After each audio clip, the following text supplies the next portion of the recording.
Bismillahirrahmanirrahim. Assalamualaikum warahmatullahi wabarakatuh. Alhamdulillah wassalatu wassalamu ala Rasulillahi amma ba'd. Kaum muslimin dan muslimat rahimani wa rahimakumullah. Alhamdulillah senantiasa kita panjatkan rasa syukur kepada Allah Ta'ala atas segala limpah nikmat dan karunia yang Allah berikan kepada kita. Salawat dan salam senantiasa selalu kita haturkan kepada Nabi kita, yaitu Nabi Muhammad sallallahu alaihi wasallam beserta kerabat beliau, para sahabat dan orang-orang yang senantiasa terus-menerus berada di jalannya sampai hari kiamat kelak. Kaum muslimin dan muslimat rahimani wa rahmakumullah, kembali kita lanjutkan kajian dan pembahasan kitab Fikih Sunnah Wanita yang ditulis oleh Abu Malik Kamal bin Salim rahimahullah ta'ala. Dan pada kesempatan ini kita akan membahas seputar sholat berjamaah bagi kaum wanita. Ya. Sebelum kita masuk pada pembahasan tersebut, kita ketahui terlebih dahulu hukum sholat berjamaah secara umum dan terkhusus bagi kaum laki-laki. Kita ketahui bahwa sholat berjamaah, menegakkan sholat 5 waktu secara berjamaah di masjid, termasuk ibadah yang disyariatkan. Dan ia adalah ibadah yang sangat agung. Nah, hanya saja para ulama berselisih pendapat tentang hukumnya, wajib atau tidak. Ada yang berpendapat tidak wajib, hanya sunnah. Dan mereka berdalil diantaranya dengan hadis yang diriwayatkan Imam Bukhari dan Muslim, yang mana Nabi SAW bersabda, Salatul jamaah afdal min salatil fadhi bisab'in wa ishrina darajah. Salat berjamaah itu lebih utama 27 derajat daripada salat sendirian. Nah, dalam hadis ini disebutkan afdaliyah, tidak menunjukkan kewajiban. Sehingga mereka berpendapat bahwa salat berjamaah di masjid itu hukumnya sunnah, anjuran yang lebih utama dengan balasan yang lebih banyak tentunya. Pendapat yang kedua, wajib. Ya, wajib sholat berjamaah di masjid. Setiap hamba diwajibkan untuk sholat berjamaah di masjid. Dan yang mewajibkan sholat berjamaah di masjid berbeda pendapat. Ada yang mengatakan bahwa ketika dia tidak sholat berjamaah di masjid tanpa uzur, maka sholatnya tidak sah. Sebagaimana dia sholat di rumah, padahal mampu ke masjid. Tidak ada uzur syar'i yang menghalangi, maka sholatnya tidak sah. Pendapat yang kedua, ya, ada yang mengatakan wajib sholat di masjid, namun tidak menjadikan sholatnya tidak sah apabila dia tidak sholat di masjid. Hanya saja dia berdosa. Berdosa karena meninggalkan kewajiban, yaitu sholat berjamaah di masjid. Ya. Jadi sekali lagi yang berpendapat wajib berselisih pendapat. Ada yang mengatakan bahwa ini mempengaruhi keabsahan sholat. Ada lagi mengatakan tidak mempengaruhi keabsahan sholat. Ketika ada seseorang yang sholat di rumah, tidak di masjid secara berjamaah, maka sholatnya ini tetap sah. Hanya saja dia berdosa karena meninggalkan perintah Allah Subhanahu wa Ta'ala. Adapun dalil yang mereka gunakan adalah yang pertama, Allah Ta'ala berfirman dalam surat An-Nisa ayat 102, menceritakan mengenai sholat khuf, sholat dalam keadaan perang. Allah berfirman, wa idza kunta fihim fa aqamta lahumus shalah faltakum ta'ifatun minhum ma'ak wal ya'khudhu aslihatahum fa idza sajadu falyakunu min waraikum wal ta'ti ta'ifatun ukhra lam yusallu falyusallu ma'ak. Dan apabila kamu berada di tengah-tengah mereka, para sahabatmu, lalu kamu hendak mendirikan salat bersama mereka, maka hendaklah segolongan dari mereka berdiri salat besertamu dan menyandang senjata. Kemudian apabila mereka yang salat bersama sujud dan telah menyempurnakan serakaat, maka hendaklah mereka pindah dari belakangmu untuk menghadapi musuh. Dan hendaklah datang golongan yang kedua yang belum sholat. Dan sholatlah mereka bersamamu. Ibnu Qayyim menjelaskan bahwa ayat ini menjelaskan tentang wajibnya sholat berjamaah. Allah memerintahkan untuk sholat berjamaah, ya, dengan 2 kali perintah di dalam ayat di atas. Dan hukum asal perintah menunjukkan kewajiban. Yang pertama, kata beliau, faltakum ta'ifatun minhum ma'ak. Perintahkan segolongan dari mereka untuk berdiri sholat bersamamu. Ini perintah pertama. Kemudian perintah yang kedua, diulang lagi oleh Nabi SAW, wal ta'ti ta'ifatun ukhra lam yusallu falyusallu ma'ak. Dan hendaklah datang golongan yang kedua yang belum sholat, perintahkan mereka sholat bersamamu. Maka sejatinya ini adalah dalil yang jelas dan tegas yang menunjukkan bahwa sholat berjamaah adalah fardu ain bagi setiap hamba, terutama bagi kaum laki-laki. Dan Allah Ta'ala tidak menggugurkan hukum perintah atau tidak menggugurkan perintah pelaksanaan sholat wajib secara berjamaah meskipun dalam keadaan perang. Seandainya sunnah, maka sholat ini tentu gugur dengan keadaan peperangan, keadaan takut, dalam keadaan yang sangat genting, dan mungkin para sahabat akan sholat di posnya masing-masing, ya, sambil siap siaga. Dan kalaupun dikatakan ini adalah fardu kifayah, tentunya golongan yang kedua tidak diperintahkan untuk sholat bersama Nabi Shallallahu Alaihi Wasallam, cukup dengan golongan atau kelompok yang pertama. Ternyata tidak. Ini menunjukkan bahwa sholat berjamaah berdasarkan ayat di atas hukumnya adalah wajib. Dan kalau kita lihat ada 3 sisi. Yang pertama, Allah memerintahkan kelompok yang pertama. Yang kedua, selanjutnya diperintahkan kembali kelompok yang kedua. Dan yang ketiga, tidak ada keringanan untuk meninggalkan sholat berjamaah meskipun dalam keadaan takut. Tapi mereka sholat sebagaimana apa yang diajarkan di dalam Al-Quran dan apa yang disampaikan oleh Nabi Shallallahu Alaihi Wasallam. Itu dalil yang pertama. Dalil yang kedua yang menunjukkan wajibnya sholat berjamaah di masjid adalah hadis Nabi Shallallahu Alaihi Wasallam diriwayatkan Imam Abu Dawud, Ibnu Majah dan disahihkan oleh Syekh Albani rahimahullah taala. Rasulullah Shallallahu Alaihi Wasallam sabda, "Man sami'an nida falam ya'tihi fala salata lahu illa min udhrin." Barang siapa mendengar azan lalu tidak mendatanginya, maka tidak ada salat baginya kecuali bila ada uzur. Kemudian yang ketiga, ya, hadis yang diriwayatkan Imam Bukhari dari Abu Hurairah radhiyallahu taala anhu, Rasulullah sallallahu alaihi wasallam bersabda, "Walladzi nafsi biyadihi, laqad hamamtu an amura bihatabin fayuhtab, thumma amara bis salati fayu'adzana laha, thumma amara rajulan fayumman nas, thumma ukhalifa ila rijalin fa uharriqa alaihim buyutahum."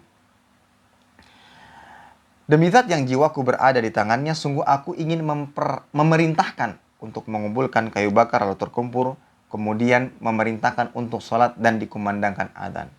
Kemudian aku perintahkan seorang untuk mengimami sholat, dalam artian mengganti posisi Nabi SAW sebagai imam. Lalu aku pergi melihat orang-orang dan membakar rumah mereka. Yaitu siapa? Orang-orang yang enggan sholat berjamaah di masjid. Jadi dalam ayat ini atau dalam hadis ini terdapat ancaman yang keras. Bahwa sebagai Amirul Mukminin, beliau akan memberikan hukuman kepada orang-orang yang enggan sholat berjamaah di masjid tanpa ada uzur.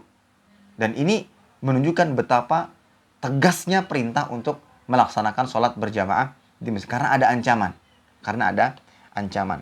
Kemudian yang keempat, dalilnya yang menunjukkan kewajiban sholat berjamaah di masjid adalah hadis yang diriwayatkan Imam Muslim. Ata Nabi sallallahu alaihi wasallam rajulun a'ma faqala ya Rasulullah innahu laysa li qa'idun yaquduni ila al-masjid. Fasa'ala Rasulullah sallallahu alaihi wasallam an yurakhkhisa lahu fayusalli fi baitihi farakhkhasa lahu falamma walla da'ahu faqala hal tasma'u nida bis shalah qala na'am qala fa'ajib. Dikisahkan ada seorang laki-laki buta menjumpai Nabi sallallahu alaihi wasallam dan mengatakan, "Wahai Rasul, aku tidak memiliki seorang penuntun yang bisa menuntunku ke masjid." Kemudian beliau meminta keringanan kepada Nabi sallallahu alaihi wasallam untuk melaksanakan sholatnya di rumah saja. Lalu melihat tidak ada penuntun, tidak ada yang bisa mengantarkan ke masjid, Nabi memberikan keringanan. Namun ketika dia hendak berpaling, Nabi memanggilnya kembali. "Engkau mendengar azan?" Jadi azan dikumandangkan dan terdengar oleh Nabi sallallahu alaihi wasallam. Dan Nabi bertanya, "Apakah engkau mendengar azan?" Maka dia mengatakan, "Iya." Qala fa'ajib. Oleh karena itu datangilah. Ini seorang yang buta tetap diperintahkan untuk sholat berjamaah di masjid. Nah, berdasarkan dalil-dalil ini, wallahu a'lam bishawab, yang lebih tepat adalah sholat berjamaah, sholat 5 waktu berjamaah di masjid hukumnya wajib fardu ain, ya, wajib dan jika ditinggalkan berdosa. Tetapi tidak menjadi syarat sah dalam pelaksanaan sholat. Dalam artian ketika ada yang sholat di rumah, ya, sholat di rumah, maka sholat tetap sah, tapi dia kena dosa karena meninggalkan kewajiban, yaitu sholat berjamaah, sholat wajib berjamaah di masjid. Ya, wallahu a'lam bishawab. Nah, sekarang masuk kepada pembahasan. Bagaimana dengan wanita? Maka para ulama sepakat bahwa wanita tidak diwajibkan sholat berjamaah di masjid. Sholat 5 waktu tidaklah diwajibkan bagi mereka untuk dilaksanakan berjamaah di masjid. Apa dalilnya? Dalilnya adalah dalil-dalil yang menunjukkan bahwa sholat di rumah itu lebih utama bagi mereka. Yang pertama, dari Ibnu Mas'ud. Nabi SAW sabda, Diriwayatkan Imam Abu Daud dan disahihkan oleh Syalbani rahimahullah taala. Salatul mar'ati fi baitiha afdal min salatiha fi hujratiha wa salatuha fi makhda'iha afdal min salatiha fi baitiha. Salat seorang wanita di kamar khusus untuknya lebih afdal daripada salat di ruang tengah rumahnya. Salat wanita di kamar kecilnya lebih utama daripada salat di kamarnya. Dalam arti lebih tersembunyi lebih afdal. Ya. Begitu pula riwayat dari Ummu Salamah. Rasulullah SAW sabda, khairu masajidin nisa qa'ru buyutihinna. Sebaik-baik masjid bagi wanita adalah di bagian dalam rumahnya. Riwayat Imam Ibnu Khuzaimah. Kemudian juga ada hadis dari Ummu Humaid yang pernah mengatakan kepada Nabi SAW, wahai Rasul, saya ingin sekali sholat berjamaah bersama engkau. Maka Nabi mengatakan, qad alimtu annaki tuhibbina shalah ma'i wa salatuki fi baitiki khairul laki min salatiki fi hujratiki wa salatuki fi hujratiki khairul laki min salatiki fi dariki wa salatuki fi dariki khairul laki min salatiki fi masjidi qaumiki wa salatuki fi masjidi qaumiki khairul laki min salatiki fi masjidi. Aku telah mengetahui hal itu bahwa engkau sangat ingin salat berjamaah bersamaku. Namun salatmu di dalam kamar khusus untukmu lebih utama daripada salat di ruang tengah. Salatmu di ruang tengah lebih utama daripada di ruang terdepan, ya, di rumahmu. Salat di ruang terdepan di rumahmu lebih utama daripada salat di masjid kaummu. Dan salat di masjid kaummu lebih utama daripada salat di masjidku ini, yaitu Masjid Nabawi. Hadis diriwayatkan Imam Ahmad. Dalam artian ya semakin ya tersembunyi, semakin jauh dari fitnah itu lebih afdal. Oleh karena itu disebutkan dalam Ensiklopedia Fikih Mawsu'ah Fiqhiyah, ittafaqal fuqaha ala anna salatar rajul fil masjid jamaah afdal min salatihi munfaridan fil bait.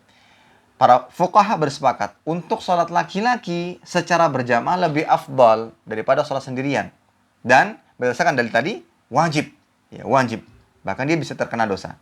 Kemudian disebutkan dalam perkataan tadi, amma fi haqqin nisa, adapun pada hak wanita, fa inna salatahunna fil baiti afdal. Salat mereka di rumah yang lebih afdal, ya. Sehingga ini menunjukkan bahwa salat berjamaah bagi kaum perempuan tidak wajib, ya. Tidak wajib. Hanya saja ketika mereka ingin ke masjid, boleh apa tidak? Diperbolehkan. Bahkan kita sebagai suami dilarang untuk melarang para wanita yang ingin ke masjid, ya. Dilarang untuk melarang para wanita yang ingin ke masjid. Berdasarkan sabda Nabi sallallahu alaihi wasallam, la tamna'u nisa'akumul masajid wa buyutuhunna khairul lahun. Jangan kalian melarang istri-istri kalian untuk ke masjid, namun salat di rumah mereka, yaitu para wanita, itu lebih baik. Hanya saja pernah kita sampaikan bahwa dalam kasus-kasus tertentu, misalkan salat tarawih, ada manfaat yang ingin didapatkan, ingin lebih khusyuk ketika sholat tarawih di masjid, mungkin ingin mendengarkan ilmu dan yang semisalnya, maka pada saat itu dianjurkan bagi mereka. Ya, pada saat itu dianjurkan bagi mereka untuk melaksanakan sholat secara berjamaah di masjid. Karena ada faidah-faidah yang ingin didapatkan setelahnya. Hanya saja harus memenuhi syarat. Syarat yang pertama, minta izin dulu kepada suami. Kalau belum ada suami yang masih belum menikah, ya kepada orang tuanya, kepada mahramnya, kepada ayahnya. Ya.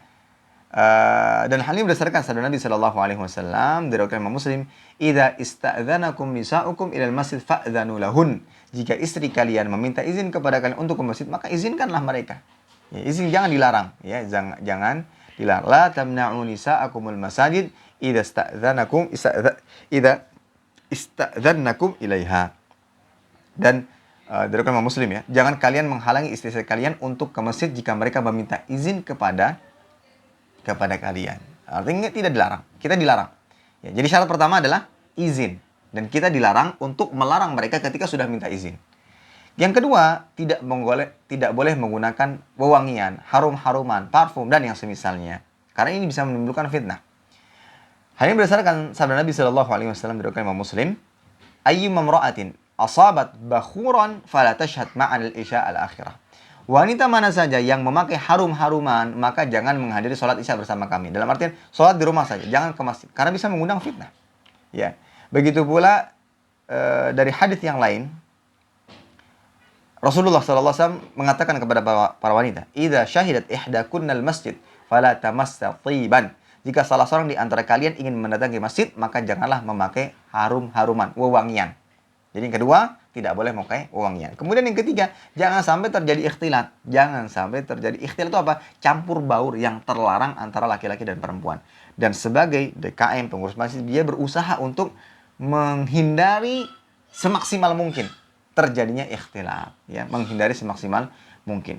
Dan ini diantara praktik yang dilakukan oleh Nabi SAW. Jangan sampai terjadi ikhtilat. Seperti yang dikisahkan oleh Ummu Salamah. Karena Rasulullah SAW, idza sallam qama nisa hina yaqdi taslimahu wa yamkuth wa huwa fi maqamihi yasiran qabla an yaqum. Qala nara wallahu alam anna dhalika kana likay yansarifan nisa qabla an yudrikahum ahadun minar rijal. Jadi Rasul SAW ketika selesai salam, saya sholat, salam, para wanita pun salam dan langsung berdiri, ya, salam dan berdiri. Dan Nabi SAW tetap berada di tempatnya beberapa saat sebelum berdiri. Nah, jadi beliau habis salam kemudian menunggu sejenak, ya, tidak langsung berdiri. Adapun wanita langsung berdiri. Dan kata perawi, kami menilai wallahu alam bahwa ini dilakukan agar wanita lebih dahulu meninggalkan masjid dan tidak berpapasan dengan kaum pria, ya. Jadi jangan ikhtilat. Jangan ikhtilat. Taib. Jadi itu, hukum sholat berjamaah bagi wanita tidak wajib. Tetapi ketika mereka ingin ke masjid, maka tidak boleh dilarang selama memenuhi syarat-syarat di atas. 6. Kita tahu bahwa sholat wanita lebih afdal di rumah. Sholat wanita lebih afdal di rumah. Nah, sekarang pertanyaannya, wajib nggak berjamaah? Jika memang dalam rumah itu ada beberapa para wanita, ya, mungkin ada ibu, ada anak-anak perempuan, mungkin ada adik dan yang semisalnya. Apakah mereka wajib sholat berjamaah? Ya, hal ini pernah ditanyakan kepada Syekh Shalih Fauzan, hafizahullah taala, ya, tentang sholat berjamaah bagi kaum wanita yang diimami oleh salah seorang di antara mereka. Para ulama berbeda pendapat, ada yang melarang, ada pula yang membolehkan. Ya, ada yang bahkan ada yang mengatakan mustahab. Ya, ada yang mengatakan mustahab dalam artian disukai. Ya, dalam artian disukai. Wallahu a'lam bishawab, ini yang lebih kepada kebenaran. Dalam artian ketika ada beberapa wanita di sebuah rumah, kemudian mereka ingin melaksanakan sholat berjamaah di sana, di rumah, maka itu lebih disukai. Hal ini berdasarkan dalil-dalil. Jadi ada 3 alasan dan 3 landasan dasar hukumnya. Yang pertama, berdasarkan keumuman hadis tentang keutamaan sholat berjamaah. Jadi kan disebutkan sholat berjamaah itu memiliki keutamaan. Dan disebutkan di dalam kitab ini di halaman 178, ya. Keumuman hadis menyebutkan keutamaan salat berjamaah. Salatul jama'ati tafdul salat al-fadhi bi 27. Salat berjamaah itu 27 derajat lebih utama dibandingkan salat sendirian. Nah, ini juga termasuk pada wanita. Innaman nisa syaqaiqur rijal. Wanita itu bagian dari wanita. Dalam artian ada hukum-hukum yang sama mereka. Keutamaan juga dapat sama. Ya. Di rumah ketika mereka berjamaah, mudah-mudahan mereka dapat yang serupa. Ya. Kemudian tidak ada larangan bagi wanita untuk berjamaah dan salah seorang di antara mereka jadi imam, tidak ada larangan. Ya. Dan juga yang ketiga, ini berdasarkan apa yang dilakukan oleh sebagian sahabiah, seperti Ummu Salamah dan Aisyah, diriwayatkan dari Ridhah Al-Hanafiyah bahwa Aisyah pernah mengimami mereka melaksanakan sholat wajib dan ia berdiri di antara mereka. Diriwayatkan dari Ammar Ad-Duhni dari seorang wanita dari kaum yang dinamakan Hajirah, dari Ummu Salamah bahwa ia pernah mengimami mereka dan ia pun berdiri di tengah-tengah mereka. Jadi Allah a'lam bishawab, berdasarkan hadis atau dalil di atas, maka boleh bagi wanita untuk sholat berjamaah ketika di rumah, ketika mungkin ada beberapa orang di sana, ya, dan salah seorang di antara mereka menjadi imam. Dan menurut salah satu pendapat ini lebih disukai, wallahu a'lam bishawab. Siapa yang berhak menjadi imam? Nah, disebutkan oleh penulis, jika kaum wanita melaksanakan sholat dengan berjamaah, maka yang paling berhak menjadi imam adalah wanita yang paling baik bacaan Al-Qur'annya. Jika bacaan Qur'annya sama baiknya, maka dipilih siapa yang paling mengetahui sunnah. Jika mereka mengerjakan sholat berjamaah di rumah salah seorang di antara mereka, maka pemilik rumahlah yang paling berhak menjadi imam, kecuali jika ia memberi izin kepada yang lain. Nah, itu. Hal ini berdasarkan hadis yang diriwayatkan dari Abu Mas'ud Al-Ansari, ia berkata, Rasulullah SAW sabda, orang yang berhak menjadi imam bagi orang banyak adalah yang paling baik bacaan Al-Qur'annya. Jika bacaan mereka sama, baiknya dipilih siapa yang paling mengetahui sunnah. Jika pengetahuan mereka tentang sunnah sama, maka dipilih siapa yang paling dahulu berhijrah, dan seterusnya. Dan janganlah seseorang menjadi imam di tempat kekuasaan orang lain, dan jangan pula duduk di tempat duduk khusus milik orang lain kecuali dengan izinnya. Nah ini ketentuan siapa yang berhak jadi imam. Sekarang tempat atau posisi imam dalam sholat. Nah, jika laki-laki depan, dan ini jelas. Dan jika seorang wanita, sebagaimana tadi apa yang dicontohkan oleh Aisyah dan Ummu Salamah radhiyallahu taala anhuma, jika seorang wanita menjadi imam bagi kaum wanita, hendaklah ia berdiri di tengah-tengah mereka, bukan di depan. Dan hal ini sebagaimana diketahui dari perbuatan Aisyah dan Ummu Salamah radhiyallahu taala anhuma, dan ini merupakan pendapat mayoritas para ulama salaf. Jadi kalau sebagai wanita sebagai imam berdiri di tengah-tengah, sejajar dengan yang lainnya, ya, ketika satu dalam soft pertama, bukan di depan, ya, tapi berada di tengah-tengah. Baik. Apakah perlu azan dan iqamah? Nah, di sini para ulama berbeda pendapat. Pendapat pertama tidak disyariatkan, pendapat yang kedua dimakruhkan. Ya. Sehingga kesimpulannya Allah alim shawab, untuk azan lebih baik tidak dikumandangkan. Untuk para wanita, misalkan ada berkumpul para wanita, apakah perlu mengumandangkan azan? Maka tidak perlu dikumandangkan azan. Cukup dengan azan yang terdengar di luar. Adapun iqamah wallahu a'lam shawab, boleh asal tidak dengan suara yang keras. Jadi hanya untuk kalangan mereka saja, kalangan wanita yang ada di tempat tersebut. Ya. Ini masalah azan dan iqamah. Adapun soft terbaik bagi wanita, ya, soft terbaik bagi wanita, secara sederhana saya akan sampaikan bahwa hal ini berdasarkan kondisi wanita sebagai makmum. Ya, kondisi wanita sebagai makmum. Apabila dia sebagai makmum dari imam wanita, dalam arti mereka sholat berjamaah antara mereka, maka pada saat itu berlomba-lomba untuk mendapatkan soft yang pertama, sebagaimana laki-laki. Hanya saja apabila dia menjadi makmum di belakang para laki-laki, maka yang lebih utama adalah yang dari belakang. Ya, yang dari belakang. Nanti insya Allah kita akan sampaikan dan akan jelaskan pada poinnya. Kita bacakan yang disebutkan oleh penulis. Jika seorang wanita mengerjakan sholat bersama kaum wanita yang jauh dan tidak bergabung dengan jamaah laki-laki, maka shaf yang paling baik adalah yang pertama.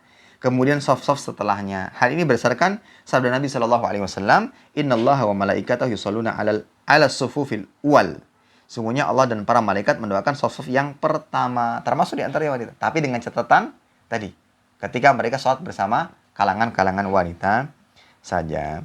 Kemudian, apakah wanita mengeraskan bacaan ketika mengimami kaum wanita? Maka jawabannya, hendaknya mengeraskan pada bacaan salat jahriyah. Namun jika ada laki-laki tidak boleh mengeraskannya, kecuali jika laki-laki tersebut adalah mahramnya, maka tidak mengapa. Jadi tapi kalau laki-laki non mahram maka nggak boleh, tidak boleh dikeraskan. Baik. Yang berikutnya di halaman 180,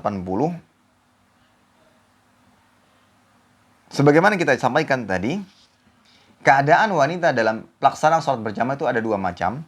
Ya, sholatnya berjamaah ya, ada dua macam. Sholat berjamaah di antara para wanita, itu sudah kita jelaskan. Hukum, tata cara, siapa jadi imam, softnya bagaimana, tempat imamnya bagaimana, sudah kita sampaikan. Nah sekarang kasusnya wanita menjadi makmum, berjamaah dan menjadi makmum di belakang kaum laki-laki. Nah, yang pertama, hal ini diperbolehkan. Ya, yang pertama hal ini diperbolehkan, disyariatkan berdasarkan hadis. Di antaranya hadis dari Ummu Salamah sudah kita bacakan tadi, bahwa Nabi SAW selesai salam, beliau diam sejenak sampai para wanita berdiri dan meninggalkan tempat. Ya, dan kata Ummu Salamah, kami melihat tujuan daripada perbuatan itu agar para wanita segera beranjak dan tidak berpapasan dengan kaum laki-laki. Tapi di sini ada praktek, berarti mereka ikut sholat berjamaah bersama Nabi Shallallahu Alaihi Wasallam. Ya. Nah, berdasarkan hadis di atas, ya, kita ketahui bahwa boleh wanita melaksanakan sholat di belakang shaf kaum laki-laki. Ya. Dan wanita berdiri di belakang laki-laki meskipun hanya sendirian. Berdiri di belakang laki-laki meskipun hanya sendirian. Wallahu a'lam bishawab. Tapi kita langsung kepada beberapa hal yang harus diperhatikan. Yang pertama, seorang laki-laki dibolehkan mengimami sholat istrinya atau mahramnya. Tidak ada perbedaan pendapat dalam masalah ini karena ia boleh berduaan dengannya di luar sholat. Jadi kalau sebagai makmum makmum dari seorang laki-laki, ketika laki-laki itu adalah mahram, suami, ayah dan semisalnya, maka itu tidak mengapa. Adapun poin yang kedua, seorang laki-laki tidak boleh mengimami wanita asing yang bukan mahramnya, bukan istri atau mahramnya secara sendirian. Dalam laki-laki sendirian, di belakangnya juga ada perempuan sendirian, dan itu bukan mahram, maka tidak boleh. Dan ini masuk dalam larangan sabda Nabi SAW, la yakhruwanna rajulun bimra'atin fa inna syaitan thalithuhuma. Jangan sekali-kali seorang laki-laki berduaan dengan seorang wanita, karena yang ketiganya adalah syaitan. Ya, karena yang ketiganya adalah syaitan, dan dalil-dalil yang lainnya. Adapun yang ketiga, seorang laki-laki dibolehkan mengimami beberapa kumpulan wanita karena jumlah mereka yang banyak meniadakan sifat berduaan. Di samping itu tidak ada dalil yang melarangnya. Bahkan terdapat perbuatan dari kalangan salah. Namun demikian, dibolehkannya hal ini jika memang aman dari fitnah. Adapun jika terdapat fitnah, tentu tidak boleh karena Allah tidak menyukai adanya kerusakan. Jadi kalau seandainya misalkan imam laki-lakinya satu kan, tidak ada jamaah dari makmum dari laki-laki. Tapi setelah itu banyak makmum perempuannya banyak. Pada dasarnya boleh. Tapi dengan catatan, tetap aman dari fitnah. Tapi kalau ada fitnah di tengah-tengah keadaan tersebut, maka tetap tidak diperbolehkan. Ya. Kemudian, yang keempat, jika kaum wanita melaksanakan sholat di belakang shaf kaum laki-laki, ya, maka shaf yang paling jelek bagi mereka adalah yang paling depan, sebagaimana disabdakan oleh Nabi Shallallahu Alaihi Wasallam. Jadi hadisnya berbunyi, khairu sufufi rijal awwaluha wa syarruha akhiruha, wa khairu sufufi nisa akhiruha wa syarruha awwaluha. Sebaik-baik shaf laki-laki adalah yang pertama dan seburuk-buruknya paling terakhir. Sebaik-baik shaf wanita adalah yang terakhir dan seburuk-buruknya adalah yang pertama. Ini untuk kasus apa? Kasus ketika mereka sholat di belakang laki-laki. Jadi teknis menyusun shafnya untuk perempuan itu dari belakang. Dari belakang. Jadi shaf paling belakang itu yang diisi pertama sampai full, baru berikutnya seperti itu. Dan ketika mengisi kosongan pun dari belakang. Ya, seperti itu. Karena yang paling utama adalah dari belakang, ya. Wallahu a'lam bishawab.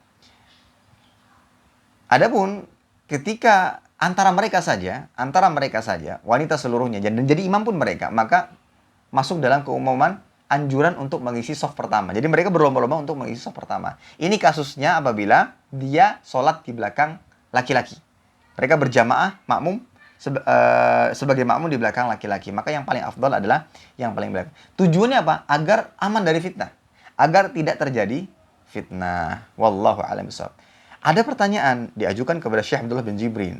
Sekarang ini kalau misalkan di masjid-masjid itu sudah ada sekat, sudah ada sitar, tabir, pembatas yang tebal, yang tidak terlihat seperti itu. Tebal, tidak terlihat, ya.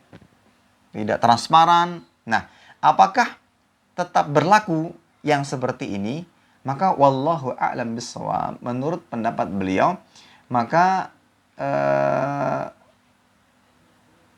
hal ini disamakan dengan kasus ketika seorang wanita atau para wanita itu sholat bersama mereka. Jadi kan mereka seperti kayak diletakkan sebuah tempat khusus para wanita, meskipun mereka bermakmum dengan laki-laki, tapi itu aman. Baik dengan membuka cadarnya misalnya, ya, kemudian bermakmum di sana. Jadi ada sisi keamanan dari fitnah.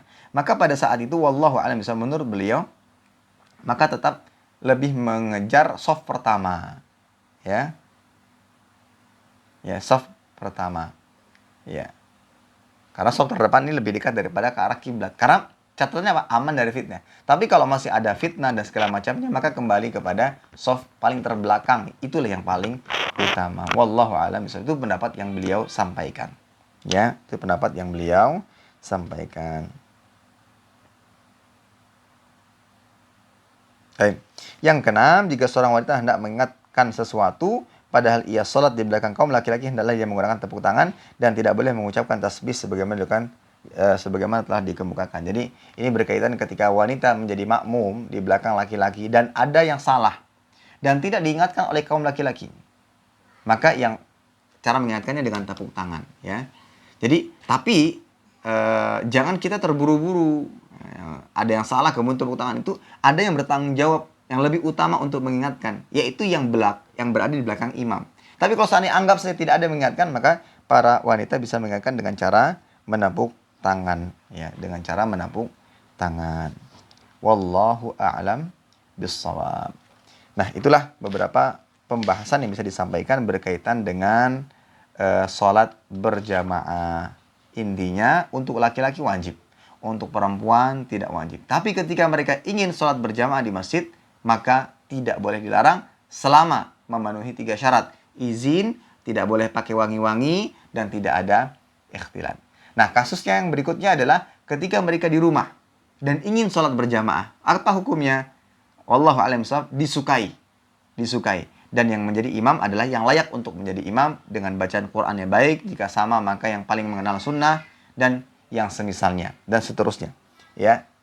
Kemudian pembahasan-pembahasan yang lain yang sudah kita sampaikan. Wallahu a'lam bishawab. Ini kiranya bisa disampaikan, mudah-mudahan bermanfaat. Kurang lebihnya mohon maaf. Kita tutup dengan doa kafaratul majlis. Subhanakallahumma bihamdika asyhadu an la ilaha illa anta astaghfiruka wa atubu ilaik. Wassalamualaikum warahmatullahi wabarakatuh.